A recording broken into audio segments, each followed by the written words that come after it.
It's Wednesday, October 23rd, 2024, and we are 12 days away from the election. Welcome to today's Make It Make Sense mini-episode. I'm Grant Herms.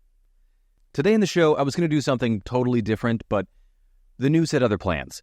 A pair of major articles came out last night, neither of them good for Donald Trump, but crucially important for voters.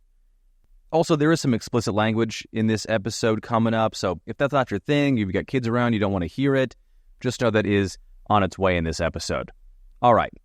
The first piece is a brand new article from The Atlantic magazine written by Jeffrey Goldberg, a longtime, very respected journalist who's the magazine's editor-in-chief and the host of the PBS Sunday morning political show. His new article is about Trump's approach to the military and specifically military leadership. It starts with a story about the family of Vanessa Guillen, the soldier who was serving at Fort Hood, Texas in 2020, who was murdered and dismembered by a fellow soldier. Trump met with the Guillen family at that time and told them how horrible he thought it all was, that Vanessa seemed like a good woman, and that he would personally pay for the funeral. The Guillens were Mexican immigrants who lived in Houston, which is important for reasons you'll understand in a second here. Now, Vanessa Guillen was given a full military funeral with honors, or to say it the way Trump did, good, they'll do a military. That's good. If you need help, I'll help you out. But when the report came out investigating Guillen's death, Trump was angry at the Secretary of the Army's response to the investigation, which found that there were numerous failures at the leadership level at Fort Hood, so much so that the Army relieved or suspended several senior officers, including the commanding general on post. Now, that irked Trump, who thought that some of the officers and the general were treated too harshly after there was a murder on the post that they were supposed to be in charge of running. And then in December of 2020, and remember what's going on at this point in time too here, Trump had been locked in dozens of court cases. He was spreading the lie that the election was stolen while he was still in the Oval Office, and it was just about a month before January 6th.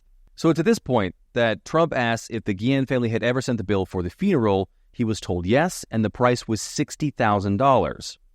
Which, remember, it was a full military funeral. Highways were shut down in Houston for the procession. It was a very, very big deal. And it's here that Goldberg, in this article, says Trump responded like this: "It doesn't take $60,000 to bury a fucking Mexican," telling his former chief of staff, Mark Meadows, don't pay it. That in and of itself is shocking, but also not out of the ordinary for how Trump has treated the military in the past. He's disparaged fallen soldiers. He's said the Medal of Freedom, a civilian symbolic medal, was better than the Medal of Honor, and had a particular passion for insulting the late Senator John McCain, including making fun of McCain for being a prisoner of war in Vietnam. For the Trump side of this, a spokesperson told The Atlantic that Trump never said that about the Guillen funeral, and Trump and aides have repeatedly denied some of those things about him disparaging fallen soldiers, all of those things, although there are a few that he was caught on tape saying. But the bigger part of the article was this. According to aides in the room, Trump was having a conversation about the military at one time or another and said, "I need the kind of generals Hitler had, people who were totally loyal to him, that follow orders."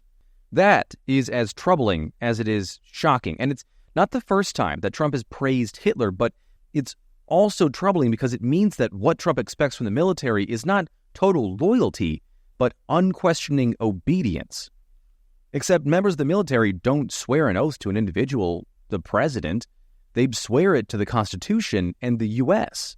The Atlantic talked to former General John Kelly. Kelly was the former director of Homeland Security under Trump and was his longest-serving chief of staff after that, and said that there were more instances about wanting the military to be like the Nazis, including a time when Kelly said that Trump told him he wanted the generals to be more like, quote, the German generals. And after some poking and prodding, it was clear that Trump meant Hitler's generals. He said it. And it's worth pointing out here that Hitler's generals plotted multiple times to kill him, but apparently Trump was adamant that that wasn't true or wasn't aware of those plots at all. At the same time this story came out, the New York Times released its own interview with Kelly.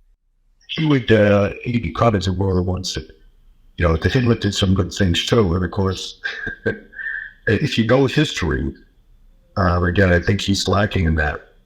But if you know what Hitler was all about, it'd be pretty hard to make an argument that he did anything good. So what would you say when he said to you that Hitler did a lot of good things? Well, I tell him that. I said, first of all, you should never say that. But if you knew what Hitler was all about from the beginning to the end, everything he did was in support of his racist, fascist life, philosophy. So that nothing he did, you could argue, was good. It was certainly not done for the right reason. And but he would occasionally say that. What would he say when you would lay that out to him? And he just, that'd be the end of the conversation usually. Again, troubling and shocking. Now, Kelly also said that Trump, based on his experiences, was the definition of a fascist and preferred the dictator model of government, which is something that I talked about last week in our full episode breaking down that Trump fits neatly into the definition of fascism. That interview was also eye-opening, or maybe reopening, for a few reasons. Kelly said that Trump often looked down on people with disabilities. It's something that we have heard him talk about in the past from the microphone on rally stages, but in particular, Trump had an issue with wounded soldiers who had disabilities that they received in the line of duty, often not wanting to be seen with them or be seen in pictures with them, saying, look, it just doesn't look good for me, which I'm not even sure what that means, especially coming from a commander-in-chief. Then there was the trip to Arlington National Cemetery in 2017, in which Trump visited the grave of Kelly's son, who was killed in Afghanistan in 2010, and Trump genuinely asked what it was all for those who served and died. Here's Kelly talking about it. He would say it at times, sometimes unexpectedly, but he never could wrap his arms around why people would serve the country in uniform, what was in it for them. That was a general theme. I think that's much more actually powerful than talking about what he said about, Buddhism, life. I think he just could never wrap his arms around why people would do things selflessly, what's in it for them, but I think that's a much more palatable, but that's just me. So, in the end, John Kelly didn't have anything good to say about Trump, and when he was asked if Trump had any empathy at all, he flat out said no. A lot of these things we've actually heard before, some of them when they happened, and some from when Kelly spoke to a pair of different New York Times reporters for a book they wrote in 2018. And I think it's worth saying here that Kelly said there are still basic policies that he agrees with Trump on, and Kelly isn't some born-again liberal. This is a guy who lived his life as a conservative, who joined and stayed with the Trump administration until he resigned because of those things. Other former members of the Trump administration are backing up the stories that Kelly is telling as well, including the former chair of the Joint Chiefs of Staff, General Mark Milley, who called Trump a fascist to Bob Woodward, and John Bolton. Both men, Bolton in particular, are nowhere near liberal squishes. In fact, Bolton was and still is sort of this boogeyman warmonger for Democrats. But here's what he said about John Kelly on CNN last night. The campaign has attacked John's credibility.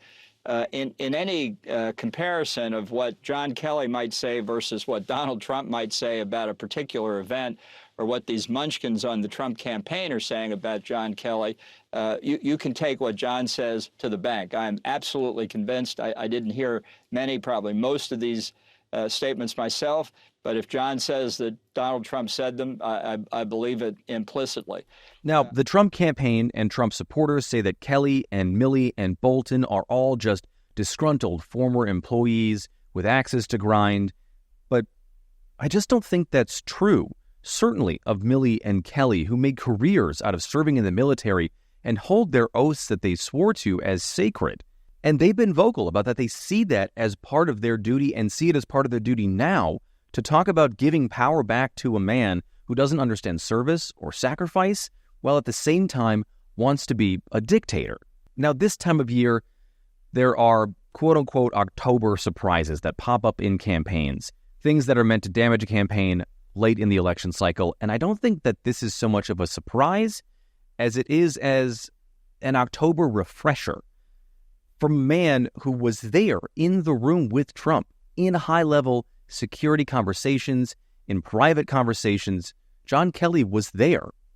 And importantly, he was there in tense situations with a Trump who was back then more constrained and more coherent. A Trump that we aren't seeing in this campaign. And John Kelly thought it was important enough to come back into the spotlight to talk about it again, which, given the current political climate, is at considerable personal risk. And I think because of those things, it's worth listening to him. Okay, that is it for today's MIMS Mini. Please rate and review the show on whatever podcast app you listen to this on. Like and subscribe and hit that bell for notifications on YouTube so you don't miss out on any new videos. Subscribe to the Make It Make Sense Substack. And as always, share the show on social media. It's MIMS News Pod. That's MIMS News Pod, all one word on every platform. I am at Grant Herms on X and at Grant Herms TV on everything else. Thank you so much for listening today. I'm Grant Herms, and I'll talk to you tomorrow.